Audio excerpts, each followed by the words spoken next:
Hey, this is Mike Belcher, Head of Business Development and Partnerships at T-Mobile, and this is the Sports Business Conversations podcast from ADC Partners.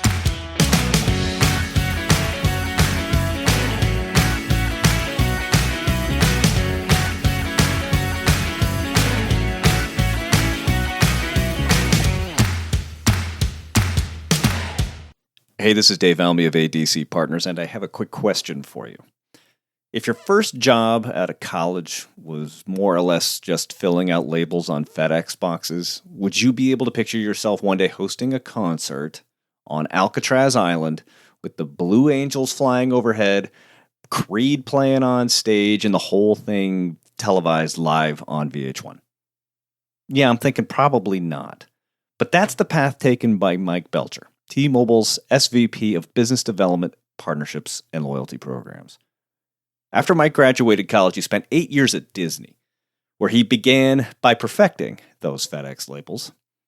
But he left the company with two things that shaped everything that followed: a deep belief in the power of storytelling and a relentless focus on the customer experience. So from there, he joined T-Mobile, where he spent 2 decades building one of the most celebrated sponsorship portfolios in sports business.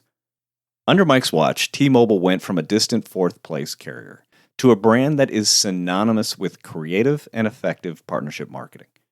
He turned an NBA sponsorship into the iconic Fab Five campaign with Dwayne Wade and Charles Barkley, which was good enough to earn an attaboy from David Stern.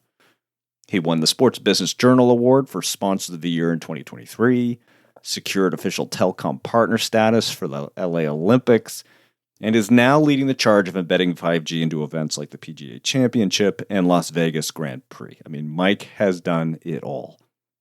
In our conversation, Mike and I talk about the evolution of sponsorship since he began at T-Mobile, what separates a real partnership from a sponsorship, and what properties consistently get wrong when they're pitching T-Mobile.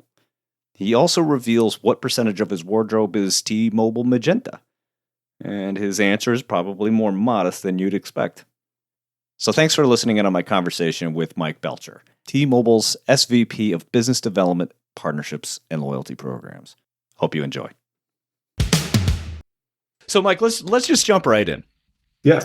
Because I've had a few people on the show whose career started at Walt Disney World. And you joined them right out of college, I think, didn't you? I did. I started my career at Disney as an international publishing coordinator in the consumer products division. So what that basically meant is I coordinated between the U.S. publishing office and the various Disney publishing offices around the world. As I like to tell my kids, I'm like, what I really did is I filled out labels on FedEx boxes and sent publications from the U.S. to our international offices. Hey, man, that's coordination. That's right. It happened. It was a good title, maybe, but I guess it's sort of the equivalence of working in the mailroom to get started at a big company. But how many years did you spend at Disney? I spent 8 years at Disney. And I'll tell you what, I was really fortunate to start my career there. It was an incredible training ground for me. I mean, I learned the power of storytelling and the importance of having a customer first approach. Disney's one of the best at it. So it was a great place to start my career. It's amazing how the lessons, particularly at Disney World, because like you said, like they have, it's almost a machine in the way that they have fine-tuned the art of storytelling, and the transition from that to your career at T-Mobile, where you spent the bulk of your time. I'm assuming those tools that you learned at Disney were hugely advantageous as you started to work at marketing and in partnerships at T-Mobile. Did you continue to draw back on that experience as you began there? Yeah, absolutely. And it's interesting with storytelling because storytelling is everything from marketing and communications all the way to how you sell ideas internally and externally. And I think that's the piece we forget sometimes. We're all salespeople at some point in what we do. Even someone that works in the finance department that has a bunch of data and has to sell it to the organization. What is that story? And I was fortunate to work with some just incredible storytellers, whether it was Paul Pressler, who was the one who started it up or was a key person behind the Disney stores, and then our former CEO, Mike Sievert. So I learned a lot from them. And then the other one around creating what I call, exceptional customer experiences. Disney's exceptional at that. And that's, I believe, one of the differentiators for T-Mobile and something we always think about in everything that we do with our partnerships. And I want to tease the storytelling piece out because I absolutely 100% agree with you. Like, this is such an essential ingredient for success beyond just the partnerships and the advertising and the marketing and everything like that. If you had to distill the essence of what, maybe it was something you learned at Disney, or maybe it's something that you learned or applied at T-Mobile, but if you had to distill the essence of an effective storytelling in your role, what would you say are some of the key parts of that? Yeah, well, I mean, some of it is just basic fundamentals and structure of telling a story. Yeah. And what I've found is it's hard for people to do that. The ability to have an idea that's simple, that's easy to understand, and to be able to articulate that in a way that's very concise and that's compelling. And, when we're working on a new project or, a new proposal or something, we always talk about the narrative. What is the narrative for what we're trying to do?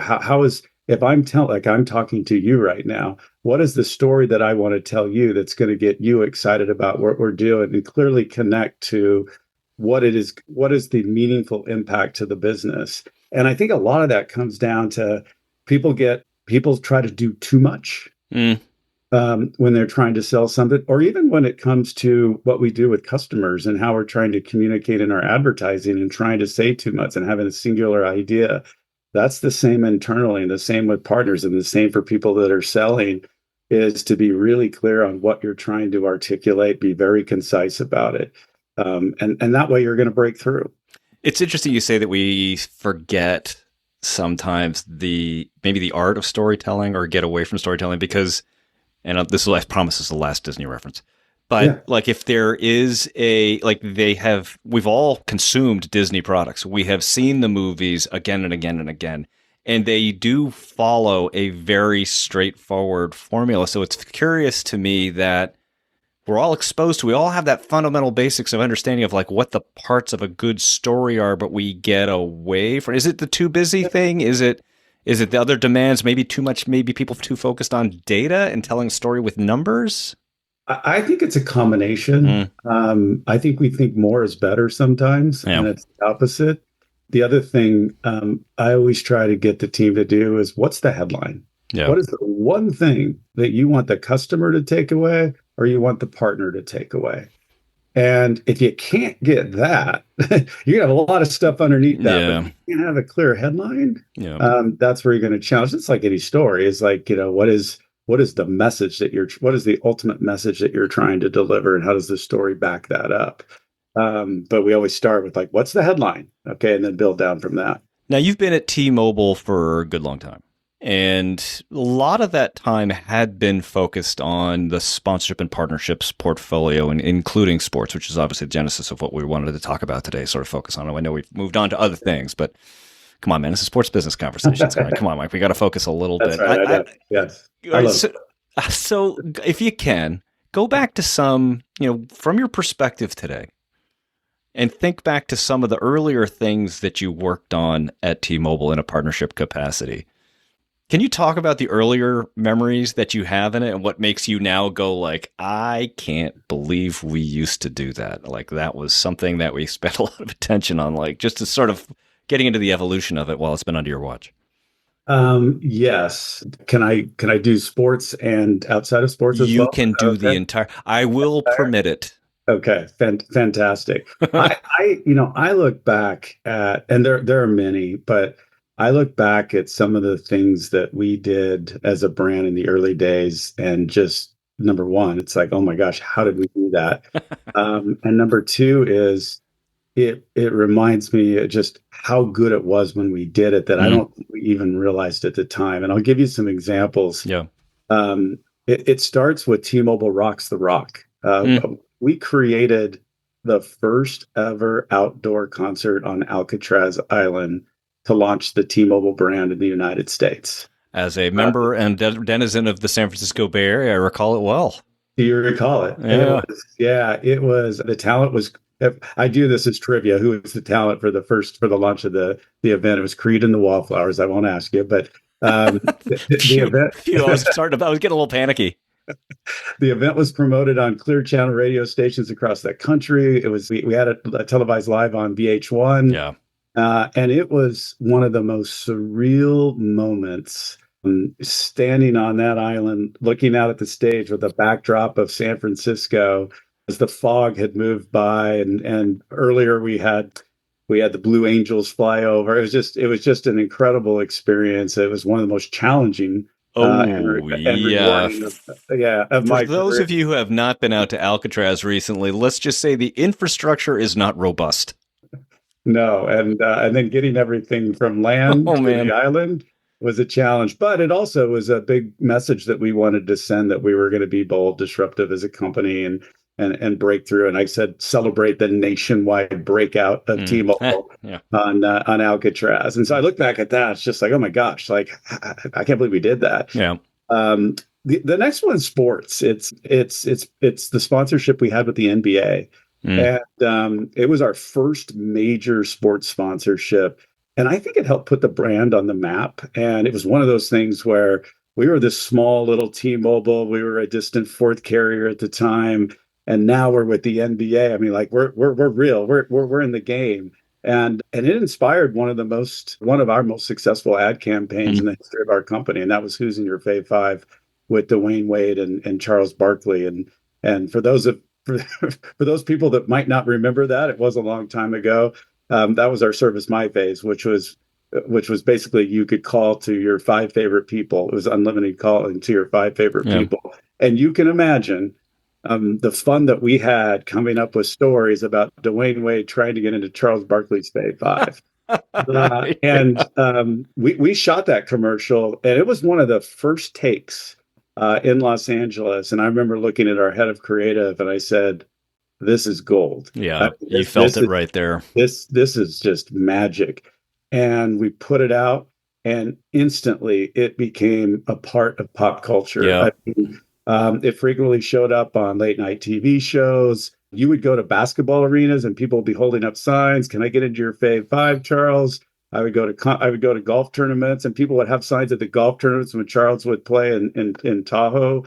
And it was named one of the top advertising campaigns by Time magazine. It was just we struck gold with that one, and it really did elevate the brand. And then the last one, like I said, I could go on and on and on, but the last one was the T-Mobile Sidekick. Yeah. And, an iconic device, part of popular culture. It was the must-have device for all the celebrities like Paris Hilton, Tony Hawk, Jennifer Aniston, Snoop Dogg. I could go. Dave Almy.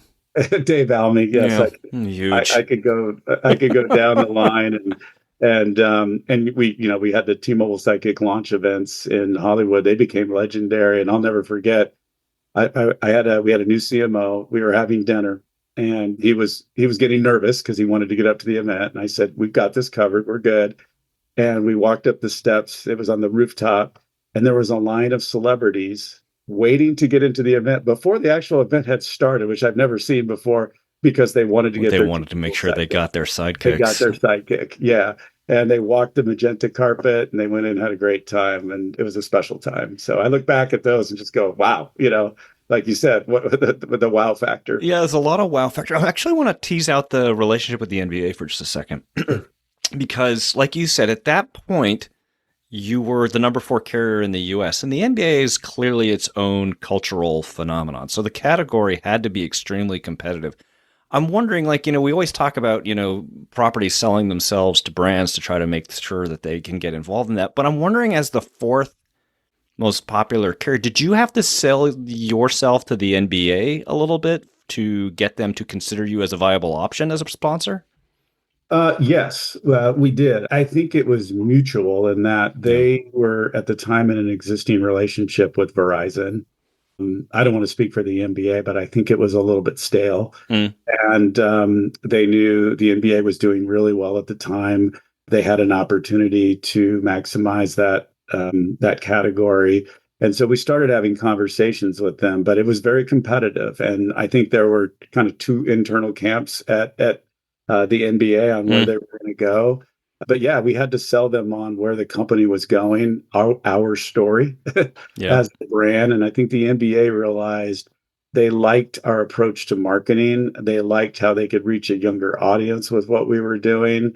And ultimately they believed in us, and we got to a place on the economics where it made sense. They started to see what you all were doing in the marketplace and thought, you know what, maybe this is a little bit more aligned with the story that the NBA wants to tell about itself. And I think that gets overlooked a lot as far as how partnerships work. You get focused so much on the money, obviously, for it's one of the reasons why it's there, but there is a relationship that works between the two brands as they coordinate with one another. You are the company you keep.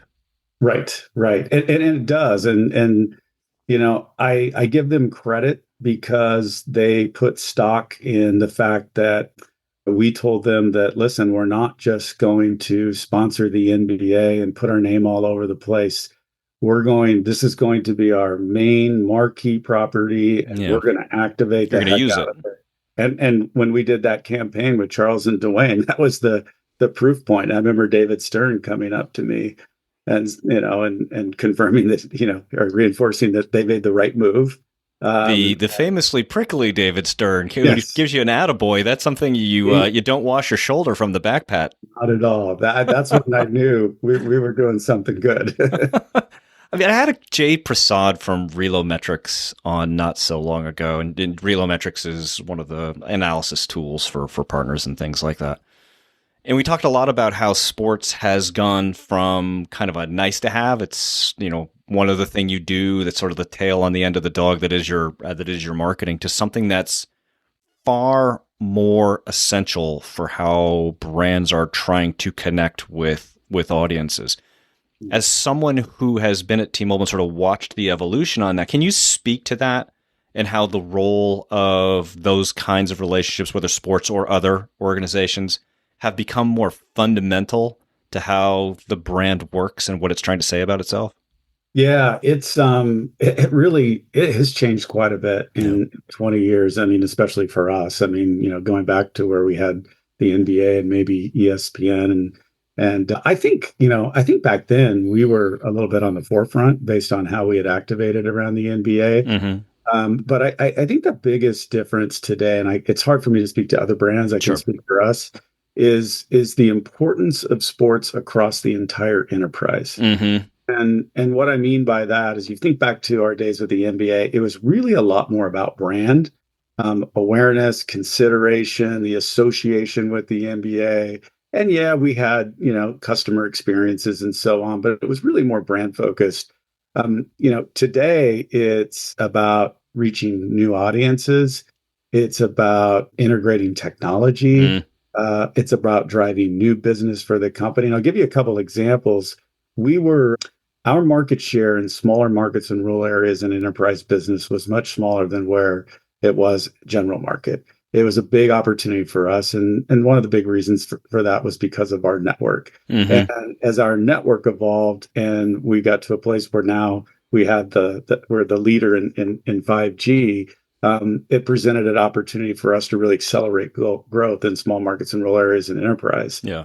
And so we evolved our sponsorship portfolio by going after properties like the SEC. I mean, the Southeastern Conference, if you think about their audience, a big portion of their audience is in small markets and rural areas. Yep. And we could back that up now because we had a great network. We were expanding our network in those areas, and we've been with, the SEC for well over 3 years.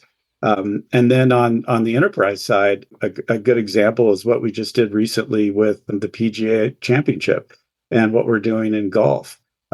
We are now showing up in places that weren't as expected from us, Mm-hmm. where our network is powering what is happening, both like on the course, Yeah. off the course, similar to the Las Vegas Grand Prix. And that's powerful because when you can bring someone to one of those events that is a decision maker in an enterprise business and say, we're powering this event. Yeah. Not only is it driving perception of the network, and we're picking up, I mean, we're starting to get reciprocal business.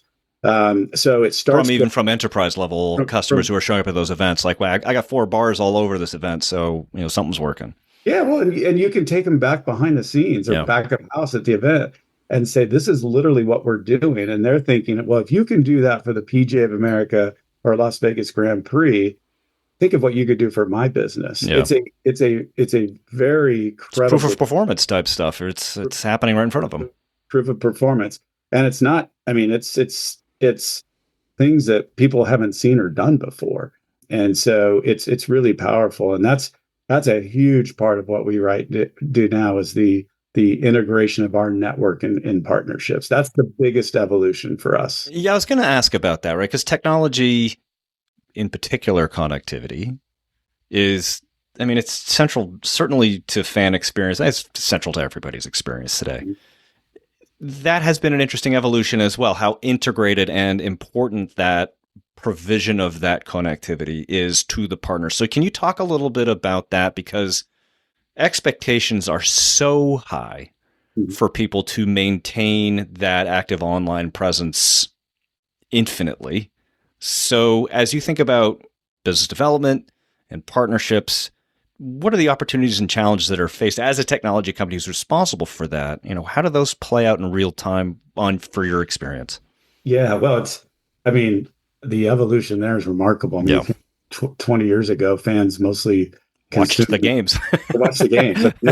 They were consuming the event itself, and that was basically that was it. And now today, they're simultaneously creating content. They're sharing content. They're streaming. They're buying stuff, messaging. I mean, there is so much that's going on. Yeah, you and I come from the days where we'd have to go home and actually draw out the play for people about here. No, like, promise me, this is what happened. This is what happened. You got it. And so connectivity is no longer supplemental. I mean, it's foundational to everything within sports. It's a critical piece of it, which really puts us in a prime position as a network provider. I always say that 5G is going to have profound changes on sports broadcasting, and it already is. Yeah. I mean, it's already starting to reshape sports broadcasting. I talked about our example with the PGA Championship and how we were able to work with CBS and create these cinema grade cameras so we could provide different views of Rory McIlroy teeing off on the 13th hole, so you could get a side view, front view, back view, just different perspectives. And that's where, technology starts to, not only is it the connectivity that's happening at the event, but it's the experience that we're creating for the fans. And these are meaningful experiences. Mm-hmm. I mean, I'm always really critical. And I was watching over the weekend with the PGA Championship, and it's like, is that actually something that I care about? It's not just we're doing it for the sake of doing it. But as I was watching it going, wow, that was really cool, to see Rory hit that ball from all different sides and how his body moves and how he's so much better than my swing. Come on. You're announcing today you're leaving T-Mobile and going on the PGA Tour, aren't you, Mike? That's definitely not going to happen. But it starts to make meaningful impacts for the viewer. It's so much about technology is also like, it's the Jurassic Park rule. Just because you can do something doesn't mean you necessarily should do something. And I appreciate a lot what you just said about the idea of like, look, I have to care about it. Mm-hmm. It has to be additive to the experience. And got it. That can be sometimes tough when you're working for a company where engineers hold a lot of say, like, hey, look at all the cool things we can do. Yeah. To have to go back to them and say, nobody cares. Yeah. We've been really fortunate. Our technology, and you're right on that, by the way, because they get so excited about all the and but I think that it's something that our company has really committed to and has invested in with our sports platforms and making sure that we are working with the partner. I think this is really critical, that we have a shared vision for what we want to accomplish. And what our objectives are. And that sounds like business talk, but that's important, that we're not trying to force something on the property or the broadcaster. So we work really closely with the production Yeah. team and say, hey, if you could do anything, what would you want to do? And they come up with a bunch of ideas, and then we go figure out how to help them Yeah. versus us just coming to them with a bunch of ideas. And then they're way more invested in it, and the experience is just better. Yeah, this is an interesting segue to talk about the difference between being a sponsor and being a partner, right? Because I think a lot of organizations, it's like a semantics, distinction between the two. It seems small, but what you're talking about here are properties working with T-Mobile in a, hey, how can we collaborate? How can we work together to help, again, here's that word again, tell the story that we're both trying to tell here. So in your mind, what are some of the key distinctions that you look for or looked for in partners where it helped you understand that this was more about just putting a logo up, but we have a team here that's interested in helping us form that more integral form of partnership? Are there key distinctions that you see ahead of time? There are. I think you get some properties that come to you and they lean way too much into just selling the property, Hmm. versus properties that come to you and have a business need and understand what your business needs are and where there's an intersection to that, on how you can solve a problem. I'll give you a great example. It's LA 28. I mean, this is a massive moment for our company to be the official telecommunications partner for the LA 28 Olympics and Paralympics. And LA 28 came to us, and I'm sure they were talking to other carriers as well, but we had the network that had the capabilities to be able to provide solutions for what they wanted to do with the games and make it the most advanced technology forward games in the modern area. And so when a partner comes to you with that story, like, we need you, not just we want to have you sponsor our event, sponsor the Olympics. That's nice. And, that will surround everything we'll do. That's our way of talking about the sponsorship. But now that we are a centerpiece of what the property is trying to accomplish, you become more endemic to the sport. And when you can become more endemic to the sport, or more critical to the outcome of what the sport is trying to achieve, that's powerful. And I think that's true for really any property. I mean, there are ways that our brands can be integrated. I think LA 28 is just a great example because that is a massive undertaking for LA 28, and it's also a massive undertaking for our company. Well, and they gave you a platform, right, to be able to showcase, like, look, this isn't, yes, okay, the Olympic rings, phenomenal, carry a lot of brand equity, powerful images, those ways. But you're giving, you said, endemic to the sport. Like, we're going to be part of the experience in a way that's going to make the fan experience better, that elevates us as well in that regard throughout. Yeah. Yep. So that's how you break through if you're a property trying to sell in to sponsors, T-Mobile and every other one that's out there too. Is that the key differentiator? Like, is it look at how can we collaborate? What are some of the other ways that properties trying to sell in T-Mobile have both succeeded and challenged themselves in the past? Yeah, this one's a great question. I was talking to another company just recently about this who does sell in, and I said, what I find, and I'll kind of start here. What I find with a lot of properties is, and they forget that we're getting pitched to all the time. I can't even imagine. All the time. We're getting proposals. And a lot of what I get from properties is, we've got the greatest opportunity for you. It's the best. T-Mobile's the perfect fit, but they can't tell me why. And that right there loses me from the beginning. I love the question, why? Yeah, it's like, why? Like, and can they answer that in a compelling way that demonstrates to me that they've done their homework, that they have insights, and I don't expect them to know everything. In fact, I would rather them be transparent and be more authentic and not try to be too salesy, but to have a grasp on what our business priorities are, what we're looking for, and how they might be able to help our business.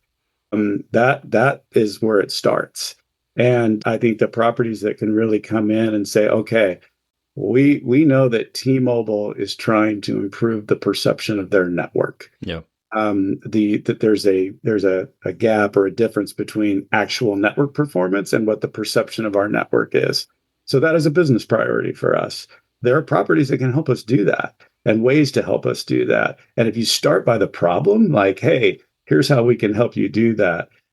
Or whether it's, integration into the sport, the property through our technology or business back.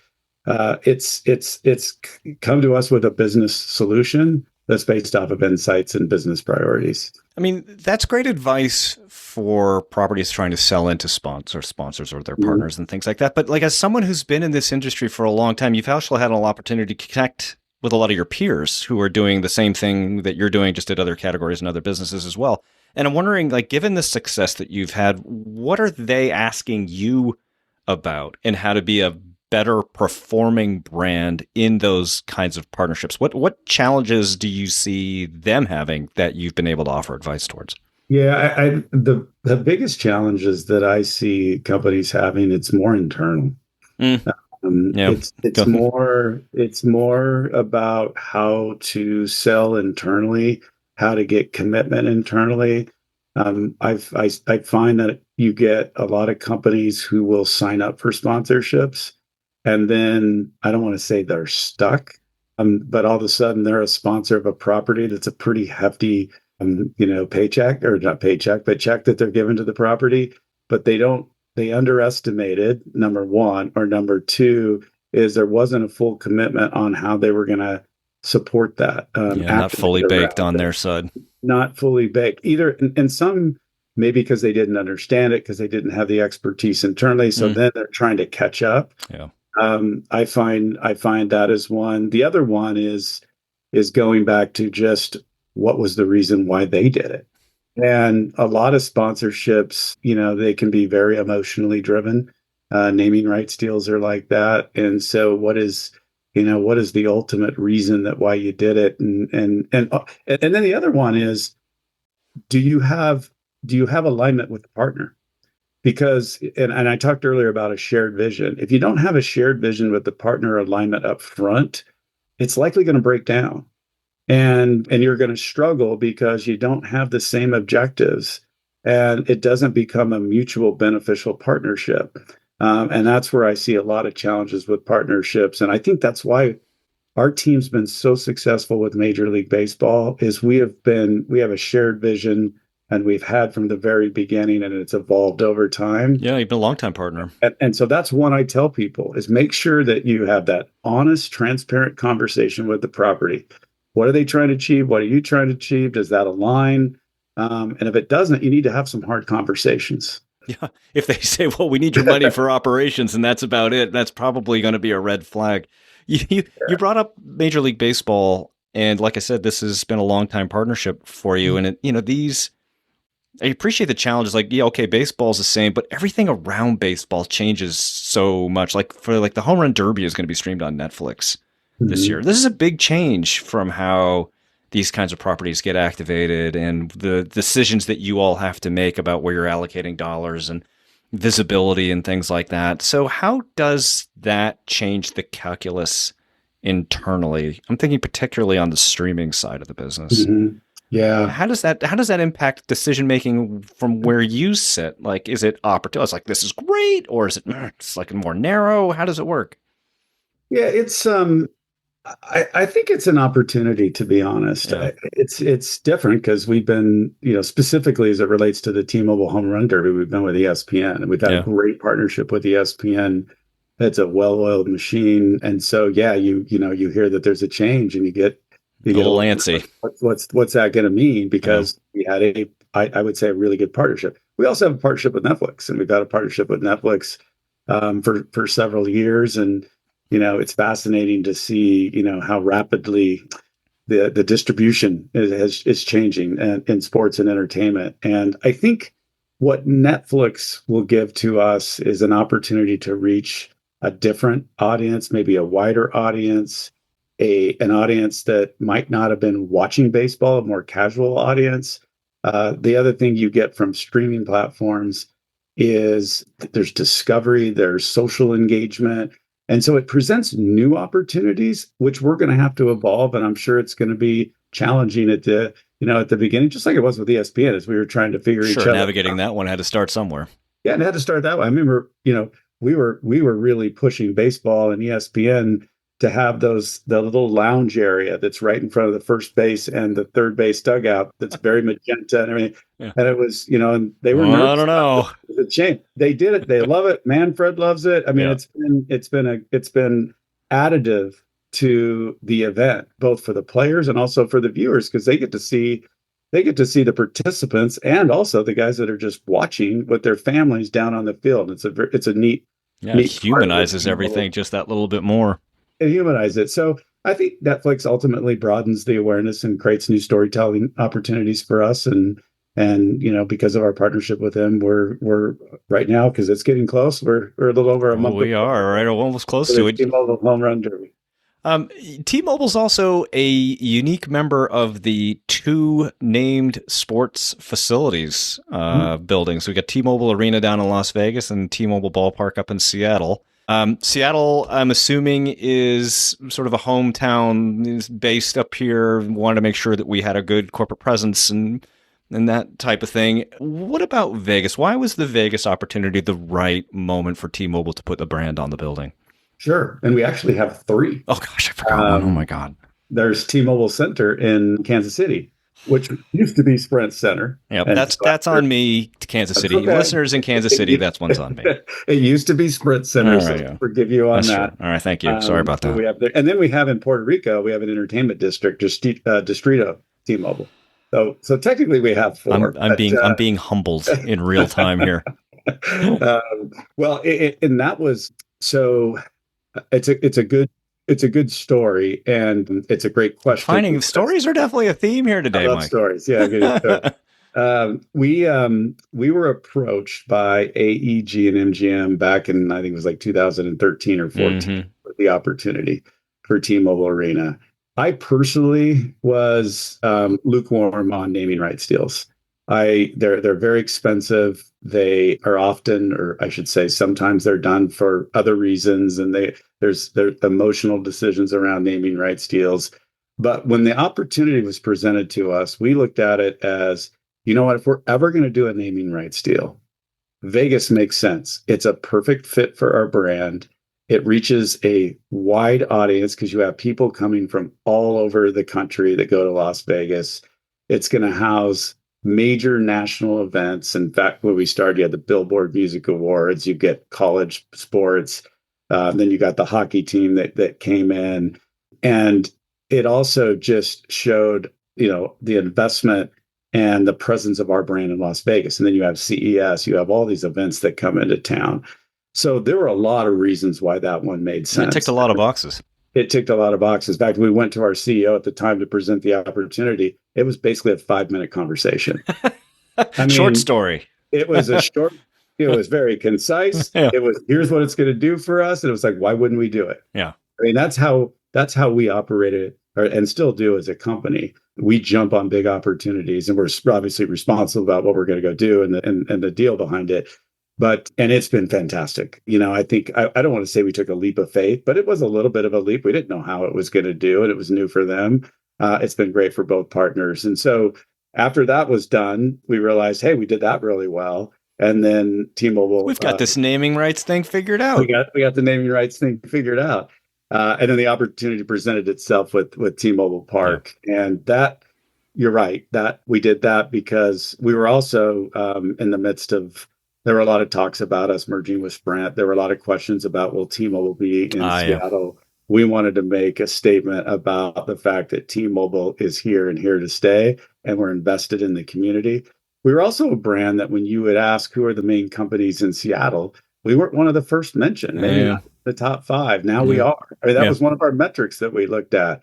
That's good for market share. It's also good for recruiting in Seattle. And our partnership with Major League Baseball was another reason where it made sense. And then an interesting story on this is the owner of the Seattle Mariners is John Stanton. John Stanton was the founder of our company. So you talk about full circle. Boy, that really did come full circle. For people who have not been up to T-Mobile Park in Seattle, I'm a Boston guy, so a Red Sox fan, and Fenway is kind of a cathedral. I live in the San Francisco Bay Area, and Oracle Park, where the Giants play, is pretty nice place to see a baseball game. I mean, T-Mobile Park up in Seattle is pretty terrific. I mean, great skyline shots, great optics all the way around. It's a great place to see a baseball game.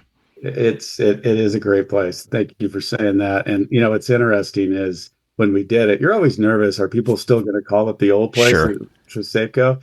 It changed quickly. Now people just call it T-Mobile.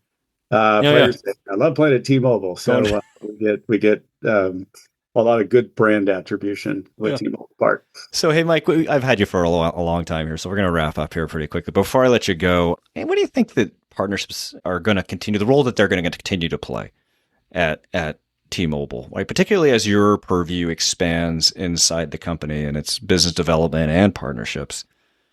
Does the role continue apace? Is this something that you feel like now this is an even more important part of our portfolio now? Like where does it start to overlay and drive strategy versus respond to strategy? Sure. I think the last piece of your question was really important and really good, is that partnerships, we're very partner centric, our company. I mean, first of all, we take a lot of pride in how we activate, how we manage our partners, because we feel it helps differentiate us as a company in a lot of what we do around partnerships. So partnerships are a really important tool for us and will continue to be going forward. If anything, even more than they are today. And when I say partnerships, I'm talking about sports, entertainment, in the broadest sense, brand partnerships. And why that matters, there are two reasons why that matters. Number one is I talked a lot about the network integration. And one of the ways that you can really demonstrate your network is through partnerships and sports entertainment, because you're touching on people's passion points. And it becomes real to people. It's like I call it real network integration. It matters. And when it matters, that's when people take notice. That's number one. Number two is we are in and it has been for a long time, but a very, very competitive industry. And we have to continue to differentiate. We've been the Un-carrier since 2013. We're still the Un-carrier. It's driven tremendous growth for us as a company. We have a unique culture. But one of the ways we differentiate as a company is through our partnerships and the benefits that those give our customers. So when you've got our competition out there talking about, free iPhones and kind of the same messages over and over and over, we're leaning to the experience that you get as a T-Mobile customer, which is you get this great network, you get great value, and you get great experiences. And those experiences and the value and the network are also tied to what we do in sponsorships. And so when you look at the portfolio as a T-Mobile customer, I get free MLB TV, I get free Netflix, I get free Apple, or I get free Hulu. When I fly, we have sponsorships with the airlines. There are so many benefits that you get as a customer, and those are all byproducts or results of the partnerships that we have. Yeah, and interwoven together. They're very interwoven together. And we always say when we do a partnership, as we look at it, is number one is what's in it for the customer. And that's not lip service. I mean, that's the starting point. And if there isn't a good answer to that, it doesn't make sense. And we've got really an incredible portfolio, and customers go to our events, whether it's Club Magenta or, it's just, there's so much you get as access as a T-Mobile member. I'm with Mike Belcher. He's the head of business development and partnerships at T-Mobile. Mike, thanks for the time. Before I let you go, though, I'm going to put you in the lightning round. You should lean back a little bit, right? So these are just all I want from you is the first thing that comes into your head. Are you ready? I'm ready. All right. Well, here we go. So according to my researchers, my crack team of researchers, you won an NAIA World Series for Lewis and Clark College in Portland, Maine, and you're in the River Otter Hall of Fame for baseball. What color is the jacket that you got upon entry to the Hall of Fame there? Orange. Is it really orange? Like really Lewis and Clark orange? Well, I didn't really get a jacket, but if I did, it would be. Come on, man! I was really going to ask you to put it on. I have to clarify. we were in the World Series. We did not win it. Okay, all right. It's okay. And Lewis and Clark's in Oregon. What did I say? You said Portland, Maine. Portland, Maine. See, there's the New Englander. Everything centers around New England. That's okay. It's the West Coast. But I'm blaming the researchers. But I did make the Hall of Fame, but we did not get a jacket. No jackets. No jacket. All right, I do have a nice plaque. All right, nice plaque, but that's no jacket. All right, so Lewis and Clark administrators who are listening, start measuring for jackets. Lewis and Clark students have invented some very peculiar intramural competitive sports, including Ninja and Wolf Tech. Very popular, but seldom played elsewhere. What position were you in Ninja? What position was I in Ninja? Yeah, I'm sure you played Ninja and intramurals. I don't even know what positions there are in Ninja. See, no one else does. It's only at Lewis and Clark, Mike, so you can make it up right here. Oh, I was lead ninja. I was going to say I was front man. Front man ninja. Okay, very good. You were leading partnerships when T-Mobile won the 2023 Sports Business Award for Sponsor of the Year. Where do you keep the trophy? In our office. You don't have a special little thing. It's in the general office or in your office? Not in my office. In our office, in our area, there's a case where we keep it. So did you get a jacket at least for that? No jacket for that. Yeah, but we have it proudly displayed in our office. All right. Well, clearly we need to start bringing up the concept of jackets some more time. What percentage of your wardrobe features T-Mobile Magenta? 20. Only 20.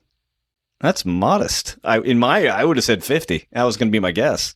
I should have done an under/over on that one. Yeah. Well, I'm a collector of golf polos and shoes and stuff, so that's the reason why. All right, very good. So if anybody's listening wants to get Mike a present, golf oriented stuff, even though he's not joining the PGA Tour apparently anytime soon. Last one: who is a mentor or colleague that you would like to give a shout out to? I would give a shout out to Mike Sievert, our former CEO. I had the privilege of working very closely with him over the last 13 years and learned so much from him. I talked a lot about stories and storytelling, and he's someone that I would call out. Very good. Mike Belcher, thanks so much for the time today. Thank you very much. Enjoyed it. Thanks for listening to this episode of the Sports Business Conversations podcast. If you enjoyed it, we always appreciate a subscribe, share, comment, or like. And if you're the social type, you can always follow us in all the usual places.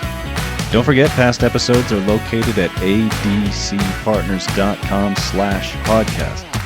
A quick shout out to Scott Holmes for composing our theme music.